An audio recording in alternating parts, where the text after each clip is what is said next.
Hello friends आज के video में हम लोग जानेंगे अपसारी एवं अभिसारी चिंतन क्या है। तो अगर हम बात कर लें अपसारी चिंतन का जो विचार प्रस्तुत किया था वो किसने किया था, तो उनके नाम थे गिलफोर्ड ने सन 1956 ईस्वी में इसको प्रस्तुत किया था। अपसारी चिंतन की अगर बात करते हैं तो अपसारी चिंतन जब किसी व्यक्ति के सामने कोई समस्या रखी जाती है, यानी कि ये जो हमारा डाइवर्जेंट का थिंकिंग होती है इसको हम बोलते हैं इंग्लिश में। किसी व्यक्ति के सामने कोई हम समस्या रखते हैं एवं समस्या के समाधान के लिए वह व्यक्ति अपनी कल्पना शक्ति एवं सृजनात्मकता का उपयोग करता है तथा उस समस्या के समाधान के रूप में एक से अधिक हल प्रस्तुत करता है। तो इस प्रकार की चिंतन को हम अपसारी चिंतन कहते हैं। तो आप ध्यान रखने अपसारी चिंतन क्या होता है फ्रेंड्स, कि कोई बच्चे को अगर कोई प्रश्न पूछा गया है, एक प्रश्न पूछा गया है, वो बच्चा कई तरीके से उस प्रश्नों का जवाब दे दे तो हम उसको कहते हैं अपसारी चिंतन। अगर एक उदाहरण के तौर पे हम समझने की कोशिश करें तो यहाँ पे एक उदाहरण दे रखा है। जब कक्षा में एक शिक्षक अपने विद्यार्थी से प्रश्न करता है कि यदि तुम्हारे पंख लगे हो तो तुम क्या करोगे, तो बच्चा कहेगा, बच्चे के कई जवाब हो सकते हैं। बच्चा कह सकता है कि मैं उड़ करके स्कूल आऊँगा, बच्चा कह सकता है कि मैं खाना खाने के लिए उड़ के जाऊँगा, या मुझे कहीं पे जाना होगा तो उड़ के जाऊँगा, मैं आसमान में ही रहूँगा, यहाँ रहूँगा, वहाँ रहूँगा। कोई भी आंसर, मतलब उसके कई सटीक आंसर नहीं हो सकता है, कई डिफरेंट आंसर उसके हो सकते हैं। तो इस प्रकार से यहाँ पे दे रखा है कि इस प्रश्न का कोई सटीक उत्तर नहीं होता है, अतः ऐसी स्थिति में बालक उसके बारे में कल्पना करेगा और फिर अपने विचार कुछ इस तरह प्रस्तुत करेगा। कुछ पॉइंट आपको दे रखे होंगे, उसको आपको ध्यान में रखना है। जैसे कि अपसारी चिंतन के कुछ पॉइंट हैं, महत्वपूर्ण बिंदु हैं, उसको आप ध्यान में रखेंगे। पहला है, इसको हम पहला नाम दिया जाता है, कौन नाम दिया जाता है, आउट ऑफ द बॉक्स, यानी कि परंपरागत चीज़ों से हटकर सोचना ही क्या कहलाता है, आपका अपसारी चिंतन। जब आप लोगों की परंपरागत चीज़ों से हटकर सोचेंगे तो कहीं ना कहीं उसके से अधिक जवाब रहेंगे और आपकी जो सृजनात्मकता जो होती है वो भी बढ़ती चली जाएगी। यानी कि आपको ध्यान रखना है कि अगर अपसारी चिंतन अगर कहीं पूछा जा रहा है तो आपको ध्यान रखना है कि यहाँ पे एक प्रश्न के कई जवाब हो सकते हैं, तो हमारा वो अपसारी चिंतन के अंतर्गत आएगा। इसमें लिखा हुआ कि ये जो आउट ऑफ द बॉक्स चिंतन यानी कि अपसारी चिंतन से संबंधित होता है, जिसका अर्थ होता है परंपरागत चीज़ों से अलग सोच पैदा करके उसके बारे में सोचना। इसमें सृजनात्मकता को बढ़ावा दिया जाता है। इसमें किसी समस्या के एक से अधिक हल होते हैं, एक समस्या के क्या होते हैं, एक से अधिक हल हो सकते हैं। ज़रूरी बात नहीं है, अर्थात किसी एक बिंदु ही पर केंद्रित होकर उसका समर्थन नहीं करता, बल्कि उसका पूर्वालोकन करके एक से अधिक नतीजे प्रस्तुत करता है। अगला पॉइंट है, ये कल्पना शक्ति को बढ़ावा देता है। जाहिर सी बात है, अगर आपको ये चीज़ प्रश्न दे दिया गया तो आप सोचेंगे ना। अगर बच्चे को दिया गया प्रश्न कि आपको अगर पंख मिल जाए तो क्या करेंगे, तो बच्चा सोचेगी तो जवाब देगा ना, यानी कि कहीं ना कहीं कल्पना कर रहा है, तो उसकी कल्पना शक्ति का वहाँ पे बढ़ावा मिलता है। अब हम अगले पॉइंट की बात करते हैं, अभिसारी चिंतन का। अभिसारी चिंतन यानी कि कन्वर्जेंट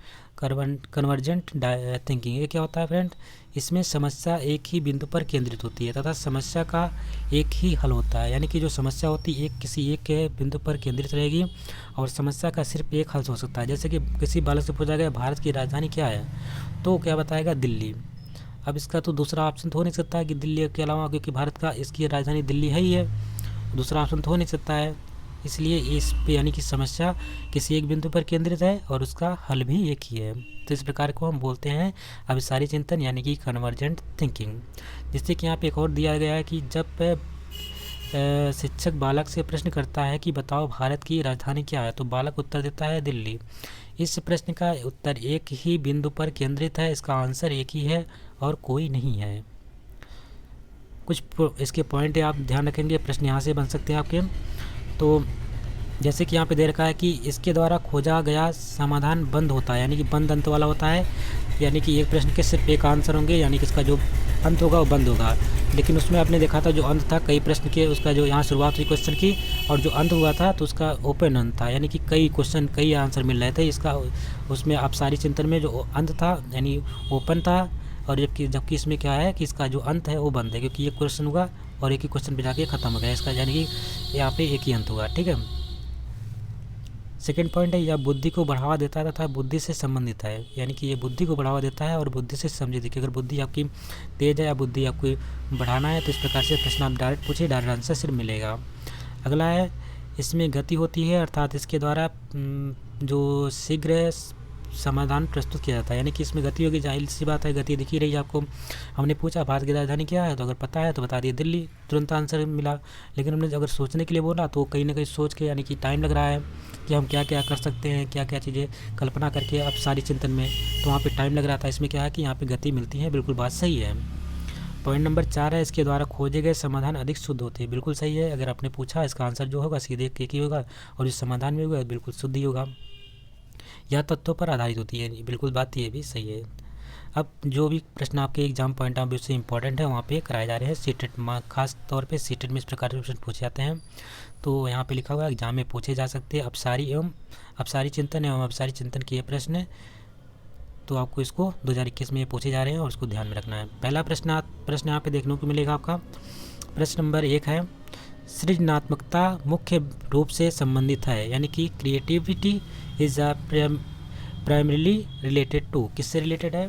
फर्स्ट ऑप्शन है आपके अपसारी चिंतन से, सेकंड ऑप्शन है मॉडलिंग से, थर्ड ऑप्शन है अभिसारी चिंतन से, जबकि चौथा ऑप्शन है अनुकरण से। ठीक है, तो इसका राइट आंसर हो जाएगा, हमने बताया था सृजनात्मकता किसमें होती है, जिसमें बच्चा सोच रहा हो, तो यानी कि हमारी अपसारी चिंतन, यानी कि डाइवर्जेंट आपका थिंकिंग होगी। डाइवर्जेंट यानी कि आपका फैलता हुआ, यानी कि ओपन जो आपका है। इस प्रकार से आपको इसका आंसर बिल्कुल आसानी तरीके से दे पाए, उसका आंसर यहाँ पे दे रखा है, answer number A.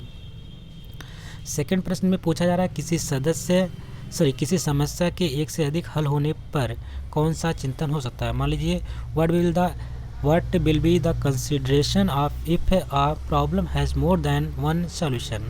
So answer इसका हो जाएगा पहला ऑप्शन है, पहला ऑप्शन के साथ देख लेंगे, अनुकूलन कर चिंतन होगा, दूसरा है स्मृति आधारित चिंतन होगा, तीसरा है अपसारी चिंतन होगा, या चौथा है अभिसारी चिंतन। तो इसका राइट आंसर होगा, क्योंकि हमने यहाँ पे क्या क्वेश्चन पूछा गया था फ्रेंड्स, एक समस्या के अधिक हल, अगर एक समस्या के अधिक हल होंगे तो उसका राइट आंसर क्या होगा? अपसारी चिंतन होता है, यानी कि डाइवर्जेंट थिंकिंग होगी। नेक्स्ट प्रश्न है, सृजनात्मक उत्तरों के लिए आवश्यक है। तो पहला ऑप्शन है विषय वस्तु आधारित हो, दूसरा है मुक्त उत्तर वाले प्रश्न हो, तीसरा है एक अत्यंत अनुशासित कक्षा, चौथा है प्रत्यक्ष शिक्षण एवं प्रत्यक्ष प्रश्न।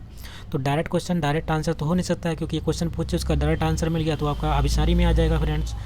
एक अत्यंत अनुशासित कक्षा ये भी नहीं है आपका, ठीक है। और आपका है मुक्त उत्तर वाले प्रश्न। मुक्त उत्तर वाले कौन से हो सकते हैं? यानी कि जिसका एक प्रश्न पूछा जाए उसके कई जवाब हो सकते हैं, तो उसके हमारे मुक्त उत्तर वाले प्रश्न कहलाते हैं। यानी कि कहीं ना कहीं ये आपका आंसर बिल्कुल सही हो सकता है, लेकिन पहला भी ऑप्शन हम लोग देख लेते हैं, विषय वस्तु आधारित। विषय वस्तु आधारित में तो हो ही नहीं सकता फ्रेंड, तो इसका राइट आंसर हो जाएगा option number B is the right answer हो जाएगा, क्योंकि ये मुक्त आधारित प्रश्न आपके मुक्त उत्तर वाले जो प्रश्न होते हैं बिल्कुल ये आपके सही हैं। बढ़ते हैं अगले प्रश्न की तरफ। अगला प्रश्न है, रोही एक लड़की है, हमेशा समस्या के एकाधिक समाधानों के बारे में सोचती है, इसमें से काफ़ी समाधान मौलिक होते हैं, रोही किन गुणों का प्रदर्शन कर रही है? ठीक है, पहला ऑप्शन है अनम्य विचार, दूसरा है आत्म केंद्रित विचार, तीसरा है अभिसारी विचार, चौथा है सृजनात्मक विचार। तो इसका राइट हो जाएगा फ्रेंड, क्योंकि अपने बारे में सोच रही है तो यानी कि उसका हो जाएगा अनम्य विचार, इनफ्लेक्सिबल थिंकिंग उसको कहेंगे हम लोग। अगला है आउट ऑफ द बॉक्स चिंतन किससे संबंधित है? पहले आपने पढ़ा ही था, बिल्कुल इसका आंसर आप दे पाएंगे।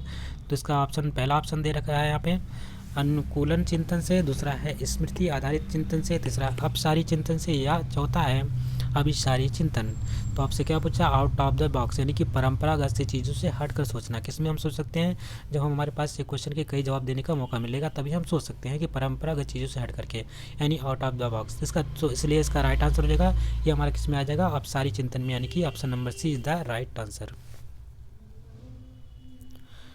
अगला प्रश्न है, कोई बच्चा रचनात्मक तरीके से सोचता है, उसमें कौन सा चिंतन होगा? If a child thinks in a creative way, what will the thinking in him?